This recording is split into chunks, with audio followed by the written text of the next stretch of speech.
Something that I have wanted to do, or like is one of my pursuits in life, is like capturing the thought process as it actually occurs. You know how you have a thought, but then if you capture the thought, it's automatically like turned into something other than the original pure thought. This is kind of like the quick version of it. Remembering ideas is a lot like remembering dreams. So I'm gonna try to draw this a little bit too, which isn't normally how I draw or like capture thoughts, but maybe it's what I'm supposed to do. So basically, I was thinking about the pieces I'm gonna work on tonight. That's neither here nor there. I got to thinking about this piece, which has been a project I've been working on since I got this studio. And when I got this studio, I had just lost my dog, and it's a whole thing. So that piece has been like what I've been working on since I got the studio. And then last week I was kind of getting to this point where I was like, I don't know that I'm ever going to finish that piece. I don't really feel like I should fill it the rest of the way. And I was confused by why I would suddenly feel that way, because in my head that piece is like, I don't know, like the centerpiece, I guess. It's just been here in the background this entire time, and I thought I was going to finish it the whole way, and then suddenly it feels very done to me. And it's like in my head, when I had said I was done, I automatically assumed it was because I just wasn't going to finish. I thought it was me quitting, and I was confused about that. I was confused about why I was quitting, but I'm not quitting it, it's just finished. And so then I was thinking, well, if it's finished, like what do I do with it? How do I display it? And if I displayed it, that would be a long, skinny canvas. And then I was like, well, of course, like who told me that I can only do paintings on canvases that are this size or this shape or anything? Okay, so remembering ideas is a lot like remembering dreams. You have to find hooks to latch onto along the way. So then these are the hooks that I found along the way with this idea. The repeating simple piece, i.e. everything I just talked about. I got a little out of order. I had also referenced it in an earlier entry today, I guess. I don't actually remember that.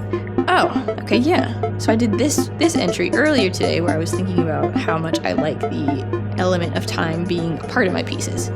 Because another thing about this piece is that I added the dates that I did each line, you know, to like incorporate the element of time in it. I wasn't really planning on that being displayed as part of it, like that would be kind of tucked around on the back, but now I kind of want it to be like a more like forefront piece of what I make. The passage of time becomes an element of the piece itself, and I like that because that forces you to slow down. Like you can't rush that process. If time is a piece of the whole, you have to let time be its piece. You can't force it to be a shortcut or a condensed version. It just is what it is because it's time. Anyway, back to this. It all comes together. It's all mushy. That's why I'm so fascinated with it. So then I was like, well, how would I display the long skinny piece like that? And so then I was like, well, maybe I make full sets of pieces. So it's like, you know, I have some pieces that are here, and then there's a long skinny piece as part of the set, and then there's another one like this, and it's like the full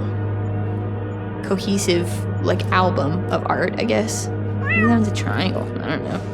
And then there's some that are just like, maybe they're not even like canvas paintings, it's just like a little knick-knack, a little thing, and it's all tied together by stuff, but it's like meant to be displayed as a whole set. I don't know the right words, like I don't know what it's called in art, but the idea would be that like you could display it all together and it would be like designed to be laid out in a certain way. So then the idea was like, okay, so maybe it's like a thing where I send the full set to another person. Whoa!